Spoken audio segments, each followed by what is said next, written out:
these people are irresponsible. Okay, irresponsible in the sense that they do not take responsibility for the tasks that have been assigned to them. They blame others. They will blame their work colleagues. They even actually sometimes will even blame their bosses for incomplete work. Right? They will blame them for incomplete work. You know, it's and the sad thing is that most of the time, although the work they're doing is incomplete, they expect others to pick up the slack for them.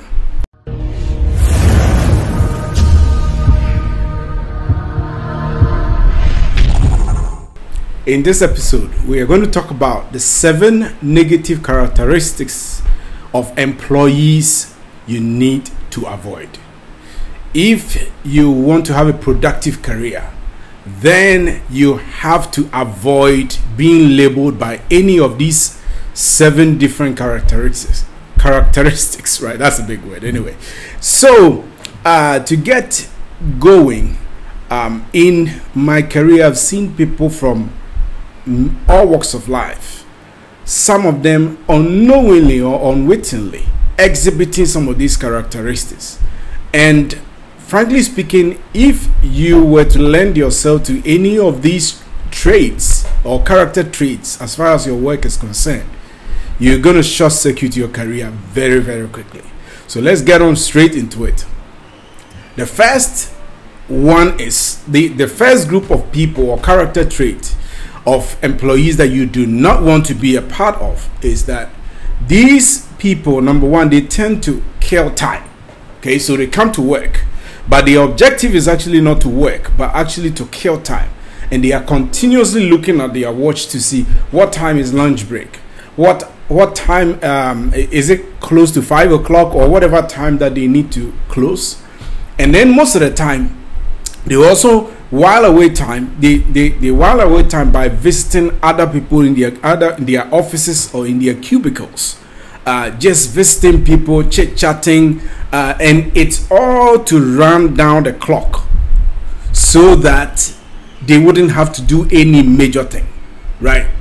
Okay, then number 2, the second character trait is that they regularly look for ways by which to delay their work or actually avoid them altogether. So looking for, whether shortcuts or actually trickery or any combination of those to simply avoid doing the work. Or just basically the objective is avoid doing the work. But most of the time, just simply avoiding doing the work is so obvious, so conspicuous that sometimes they would want to mask it a little bit as if they are doing it, but actually in their hearts they don't want to do it. Then the number 3 is that these people are irresponsible. Okay, irresponsible in the sense that they do not take responsibility for the tasks that have been assigned to them. They blame others. They will blame their work colleagues. They even actually sometimes will even blame their bosses for incomplete work. Right? They will blame them for incomplete work. It's and the sad thing is that most of the time, although the work they're doing is incomplete, they expect others to pick up the slack for them. So you've been given a task to let's say come up with a monthly report or something, and these group of people or employee types would typically come up with excuses why they can't do it, right? But they will tell their boss why Lady X or Mr. Y rather should do that job for them. They will come up with all sort of excuses, all sort of narratives and stories to pin their work on other people. Then the next character trait is that they get easily irritated if you point out that they are lazying around.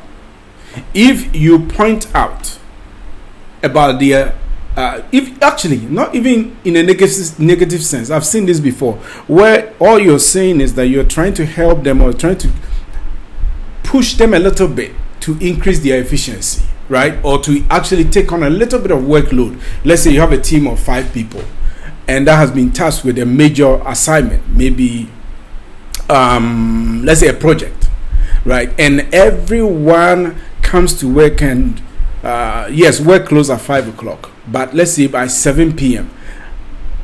everybody is at work, everybody is still at the office. I've seen this before, especially in instances where you have monthly reporting. So in those times that I used to work for my travel, and you have monthly reporting in the finance department during the month end period, or actually during the month end period, right? Most people go home, they leave the office around 9 p.m. Now, and that's like a between 3 to 5 day window that every night you leave late, and everybody knows that is the nature of the game. Month end means month end. No matter what, the books must be done, and no matter what, it must be presented at a certain time. You don't have any leeway to punt the work. The work must be done. So assuming you are in a team like that, and 3 of you are staying doing all the work, and 2 of them, the moment it hits 5 o'clock, it's like, man, I need to go and pick my child. I need to right? There's nothing wrong in picking child, but there are certain times that we, in work sense, everybody makes little sacrifices so that the entire team will gel, right? But these guys don't want that. So whilst the rest of the team are staying 8 p.m., 7 p.m., 8:30 p.m. to try to get a project done, these guys pick their bags and start leaving around 5 o'clock, 5:15. And if you dare ask that, hey, I think the work is not done yet, we have a tight deadline, can you stay a little bit longer so that all of us will push together to get this done? Just the suggestion of that will draw their air at you. They will go ballistic at you for just drawing the attention that the workload is just too much, and you need help.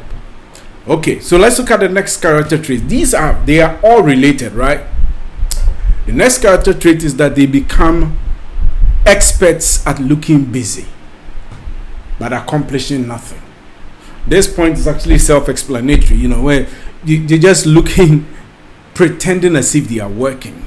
And we've already covered that in, I think, the second point, in the sense that they pretend as if they are busy, and then the next time you see them, they are chatting with other people. They are chatting about sports, they're chatting about concerts they went to, they're chatting about everything apart from the work that they are assigned to do. Then the 6th point is that these group of people or employees in this matter, what they do is that they like starting projects. Okay, they like any new project that will come to the department because of the excitement.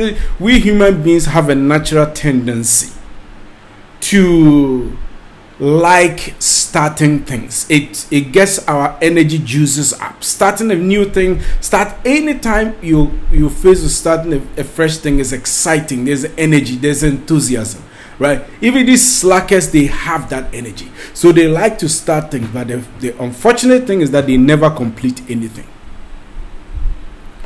right? So they will start it, right, getting into maybe 20-30% when they realize that, wow, this kind of thing is work, and the fun and the excitement of starting it begins to wane away.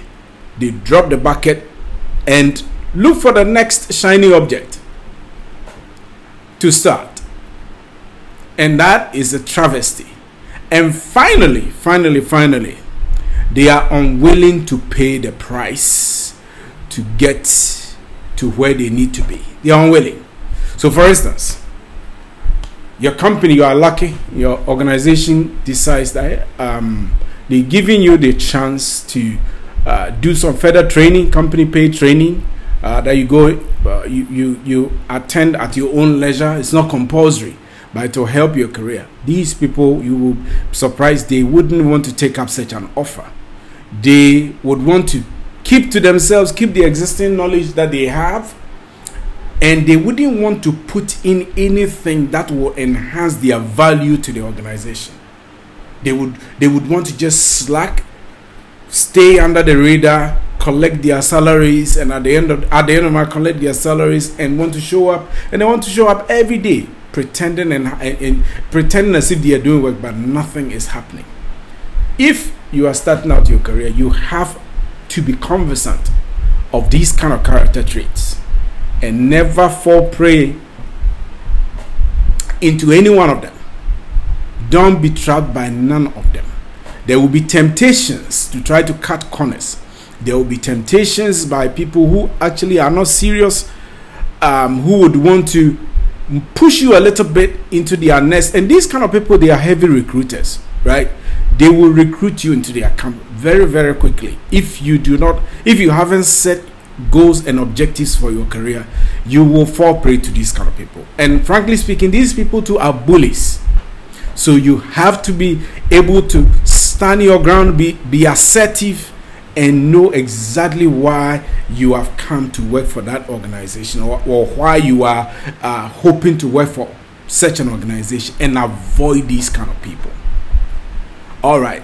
So if you enjoyed this episode or this input, you would also enjoy one of my other videos that is right here on this screen, and that is about the top employability skills for new African graduates. That program is is top class. So you need to watch that video and be able to pick one or two nuggets here to obtain all the employability skills that you need to enter the workforce, and you will not regret it. Thank you so much for hanging around. See ya.